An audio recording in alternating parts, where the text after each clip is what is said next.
hardest truth that I had to accept was when it comes to myself, community, or even my family. I think it goes back to the earlier question you asked about,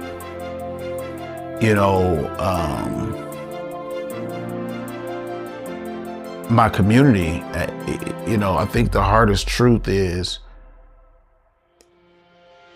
our community isn't a close-knit community anymore.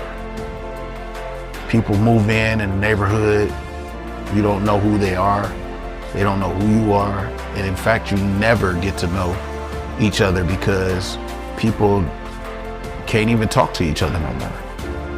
They can't even talk to each other no more, and there's always something, so that's one of the things that bothers me. As far as my family, it's like, personally for me, my grandmother passed away when I was very young, when I was like 8, maybe 9 years old. I believe it was around 8 years old. But when she passed away, it was like, I knew, nobody ever said it, but I knew my grandmother was the glue to our family.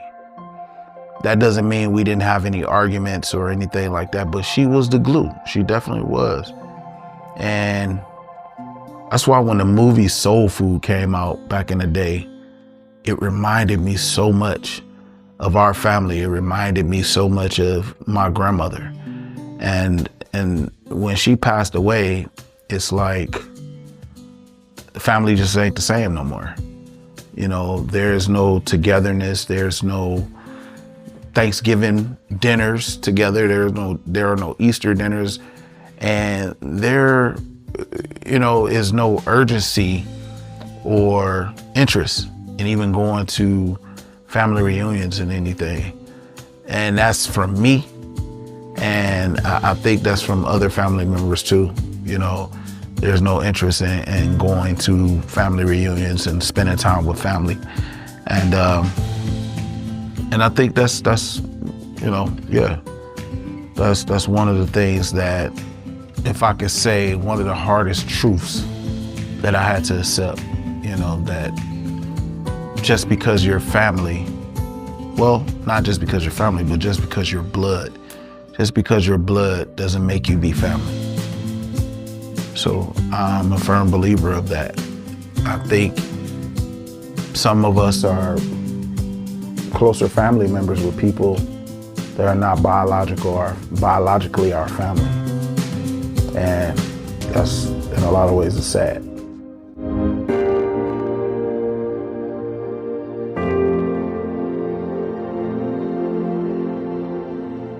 I felt like growing up, my life's path had already been decided for me.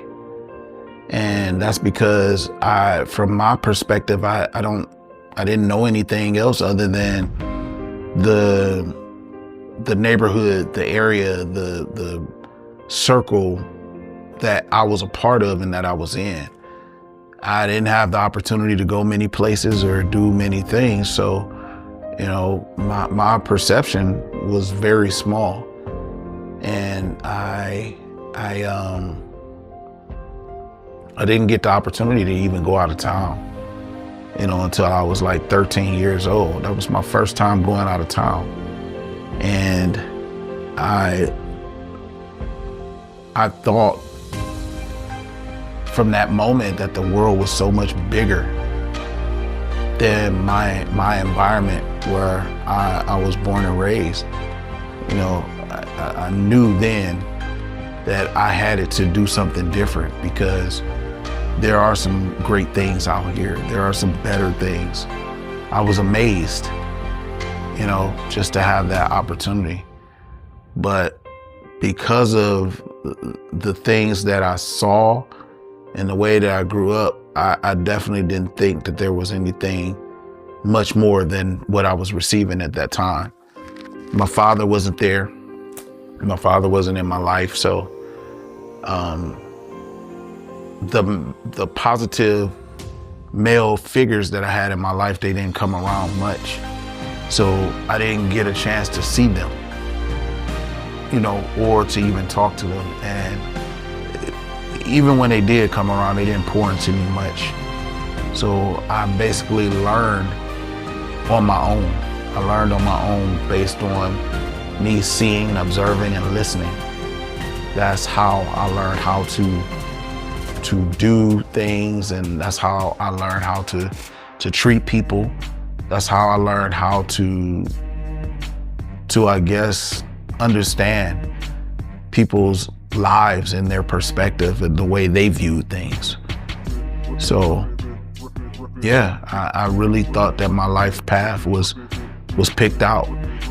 We used to come outside from our house, and you could see a line of cars from the beginning of the street all the way to the end. And there was a dope dealer at each car. Dope dealer at each car this was during the crack rock epidemic. So it was booming. But that was our life. That was our normalcy. We came outside and we still played around that stuff because we had to. There were no police officers coming over on our street to run those people off our street, and that's what we watched. That's what we grew up seeing. So honestly, I thought that that's what I was gonna do. Honestly, I thought that that's what my path was gonna be. When I got older, I was gonna do that. I was gonna sell drugs. I knew what I wanted to do, but I thought that's what I was gonna do. So yes, I definitely thought my path for life was already carved out.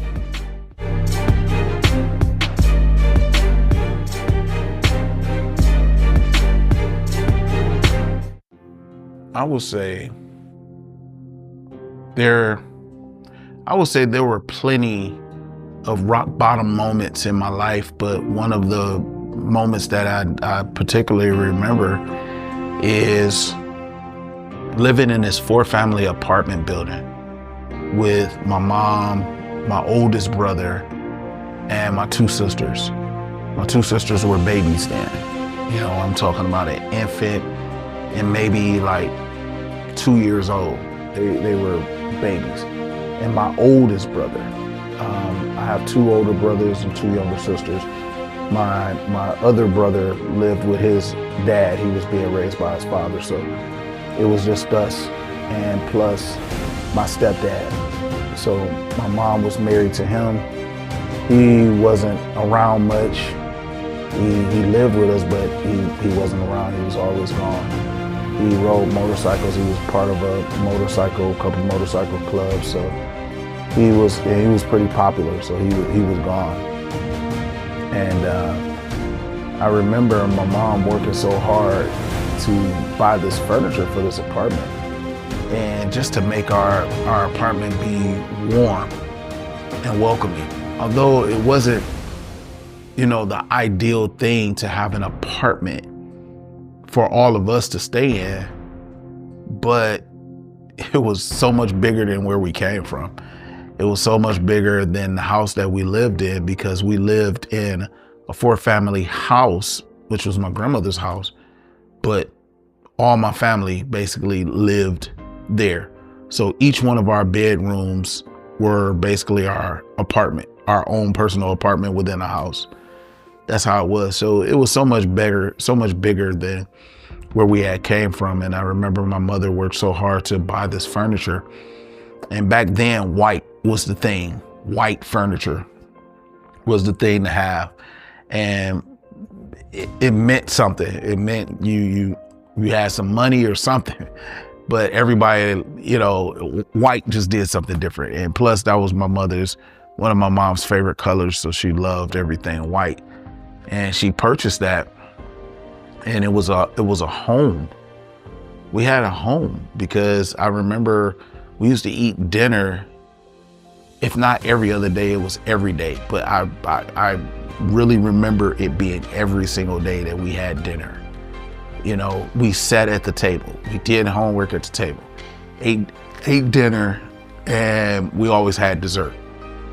My mom made dessert, and she doesn't know this, but she probably will now. But my mom used to make cherry pies. I absolutely hated the cherry pie. I used to throw it up all the time.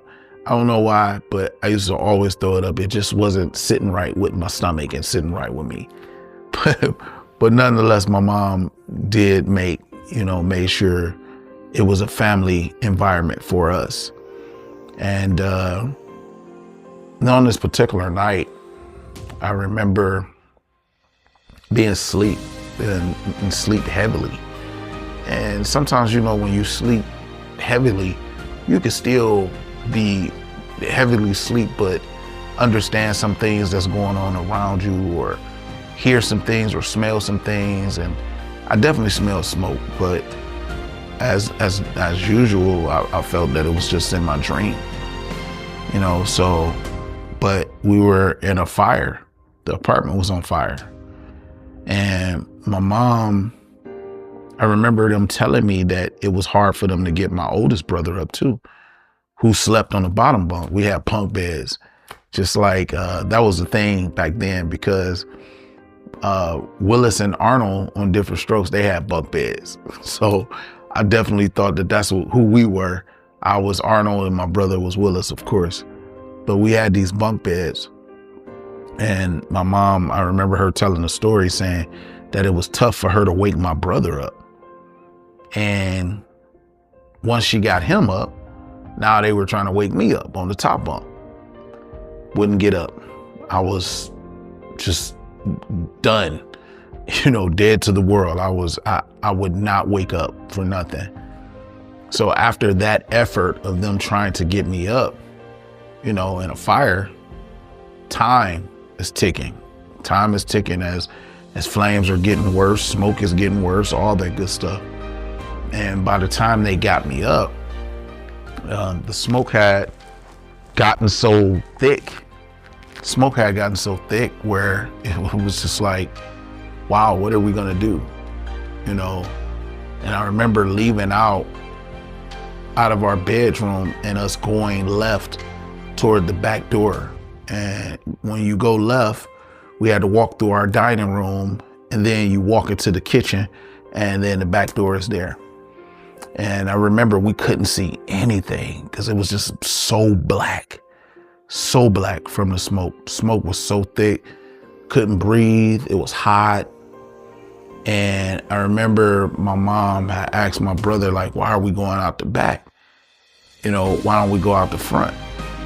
Because it was, like I said, it was so much smoke and flames and all that in the back. So anyway, we walked very slowly to find our way to the front.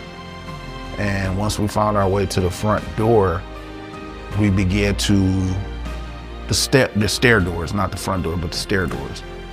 We opened the door to go down, and we were hesitant to go down the steps because you can hear the crackling and popping of the glass from the flames. So we didn't know where it was coming from. We just heard it. So finally we, covered our heads and we darted down the steps. And I'll never forget,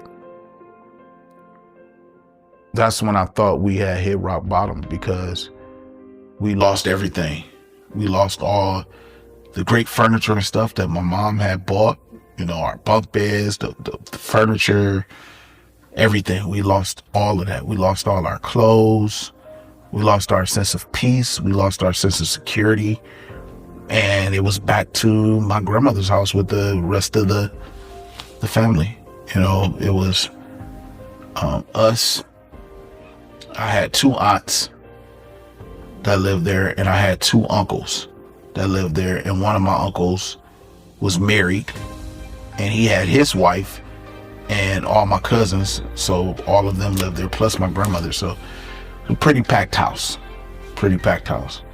So yeah, that's when I really thought that we had hit rock bottom, because when we had lost everything, it was just like, what are we gonna do now? Yeah.